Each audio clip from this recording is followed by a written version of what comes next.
বর্তমান ভূ রাজনীতি অত্যন্ত জটিল ও সংবেদনশীল রূপ ধারণ করেছে। সম্প্রতি লোহিত সাগর ও স্ট্রেট অফ হরমুজকে কেন্দ্র করে তৈরি হওয়া সংকটের কারণে আন্তর্জাতিক বাণিজ্য মারাত্মকভাবে ব্যাহত হচ্ছে। ইরান স্ট্রেট অফ হরমুজে অধিকাংশ জাহাজ চলাচল বন্ধ করে দেওয়ায় বিশ্বজুড়ে যে সংকট তৈরি হয়েছে তার প্রভাব পড়ছে সবার উপর। ইরানের অন্যতম প্রধান তেল ক্রেতা চীনও এই ধাক্কা থেকে মুক্ত নয়। সমুদ্রপথে যখন কোনো গুরুত্বপূর্ণ রুট অবরুদ্ধ হয় তখন নির্দিষ্ট কোনো দেশকে ছাড় দেওয়া সম্ভব হয় না, সার্বিক বাণিজ্যই থমকে দাঁড়ায়। এই পরিস্থিতিতে কোনো একক দেশের ওপর নির্ভর না করে বাণিজ্য সুরক্ষায় রাশিয়া ও চীন যৌথভাবে বের করেছে এক বিকল্প পথ, যা বিশ্ব ভূ রাজনীতিতে এক বড় পরিবর্তনের ইঙ্গিত দিচ্ছে। এই বিকল্প রুটটি পরিচালিত চায়না আইস সিল্ক রোড বা নর্দার্ন সি রোড নামে পরিচিত। শতাব্দীর পূর্বে যেমন ঐতিহ্যবাহী সিল্ক রোড নিরাপদ ও লাভজনক বাণিজ্য নিশ্চিত করত, বিশ্ব মানচিত্রে উত্তর মেরু বা আর্কটিক অঞ্চল দিয়ে যাওয়া এই নতুন পথটিও ঠিক তেমনই এক যুগান্তকারী ভূমিকা রাখছে।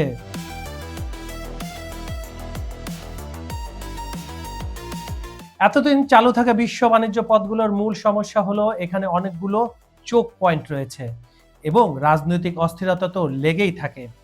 চীন থেকে ইউরোপে পণ্য পাঠানোর প্রচলিত সমুদ্রপথটি মালয়েশিয়া ও ইন্দোনেশিয়ার মধ্যকার মালাক্কা প্রণালী, ইয়েমেনের উপকূলে অবস্থিত বাব এল মানদেব প্রণালী এবং মিশরের সুয়েজ খাল দিয়ে যায়। এই রুটগুলা নির্ধারণ করা ছিল, কিন্তু এসব স্থানে সবসময় রাজনৈতিক উত্তেজনা, ক্ষেপণাস্ত্র হামলা, নৌপথ বন্ধ হয়ে যাওয়ার ভয় থাকে। ফলে পণ্য পৌঁছাতে অনেক সময় লাগে এবং জাহাজের বিমা খরচ সহ যাতায়াতের সার্বিক ব্যয় অনেক বেড়ে যায়, যার ফলে এর মধ্যে যে পণ্যটা থাকে তার দামও বৃদ্ধি পায়। প্রচলিত রুট যেটাকে দক্ষিণ সমুদ্রপথ, দক্ষিণ সমুদ্রপথ দিয়ে পণ্য পরিবহনে সাধারণত 30 থেকে 40 দিন সময় লাগে। এই রুটে বাবেল মানদেবের মতো কৌশলগত চোক পয়েন্ট রয়েছে। সমুদ্রপথে ডাকাতি এবং প্রতিরোধ যোদ্ধাদের আক্রমণের মতো গুরুতর নিরাপত্তা ঝুঁকি ও অবরোধের আশঙ্কা থাকে, যেটা এখন বর্তমানে হচ্ছে। দীর্ঘ দূরত্বের কারণে জাহাজে জ্বালানি ব্যবহারের পরিমাণ অত্যন্ত বেশি হয়, ফলে ফ্রেট চার্জ এবং বিমা খরচ বেড়ে গিয়ে সার্বিক পরিবহন ব্যয় অনেক অনেক বেড়ে যায়। নর্দার্ন সি রোড, আর্কটিক আইস সিল্ক রোড যেটাকে বলা হচ্ছে, আর্কটিক আইস সিল্ক রোড বা নর্দার্ন সি রোডে ভ্রমণের সময় কমে প্রায় 20 দিনে নেমে আসে, যা প্রচলিত পথের তুলনায় 50% সময় ব্যয় কম হয়। সম্পূর্ণ পথটি রাশিয়ার সার্বভৌমত্ব নিয়ন্ত্রণে থাকায় এটি তুলনামূলক নিরাপদ।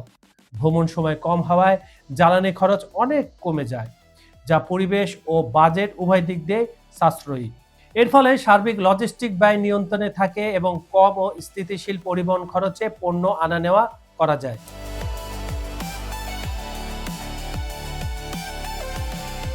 এই রুটটি ব্যবহার করার প্রধান সুবিধা কেবল সময় বা অর্থ বাঁচানোই নয়, এর সাথে ভৌগোলিক নিরাপত্তাও একটি বড় বিষয়। চীন থেকে রওনা হয়ে জাহাজগুলো রাশিয়ার ঠিক ওপরের আর্কটিক মহাসাগরের জলসীমা ব্যবহার করে নিরাপদে ইউরোপের বিভিন্ন বন্দরে পৌঁছে যায়।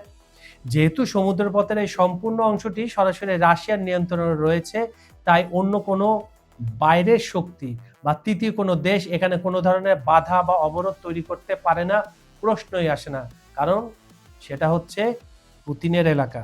যদিও আর্কটিক অঞ্চলটি বছরের বেশিরভাগ সময় বরফে ঢাকা থাকে, তবে সাম্প্রতিক বিশ্ব উষ্ণায়নের ফলে বরফ গলার সময়সীমা আগের চেয়ে বেড়েছে।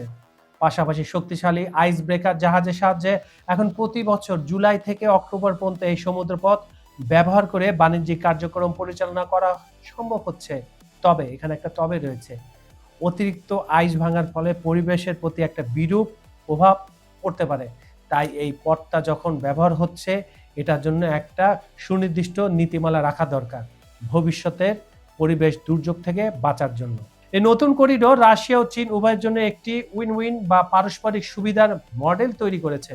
চীনের সুবিধা হচ্ছে বিশ্ববাজারে চীনা পণ্য পৌঁছানোর নির্ভরযোগ্য পথ নিশ্চিত করা, মাল্টি রুট ডাইভার্সিফিকেশন এবং রাশিয়ার কাছ থেকে তেল, এলএনজি ও আর্কটিক খনিজ সম্পদের মতো খুব দরকারি শক্তি নিরাপত্তা লাভ করা, ব্যাস আর কিছু চাই না।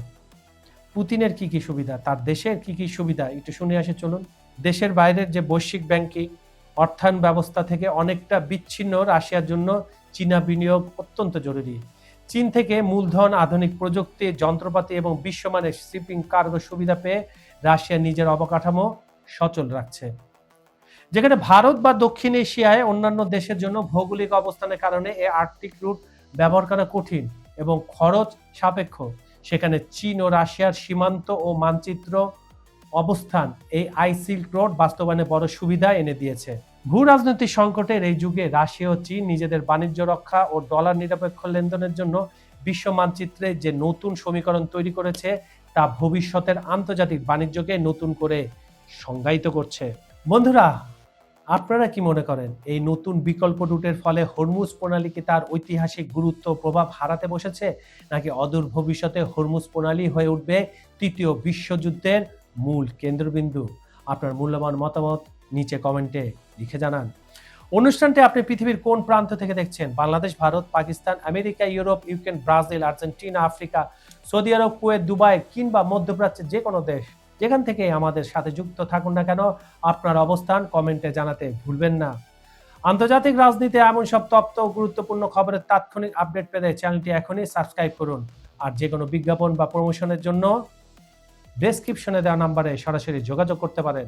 আজ তাহলে এই পর্যন্তই। খুব শীঘ্রই দেখা হবে নতুন কোনো বৈশ্বিক ইস্যু নিয়ে। সে পর্যন্ত সবাই ভালো থাকুন, নিরাপদে থাকুন। আল্লাহ হাফেজ।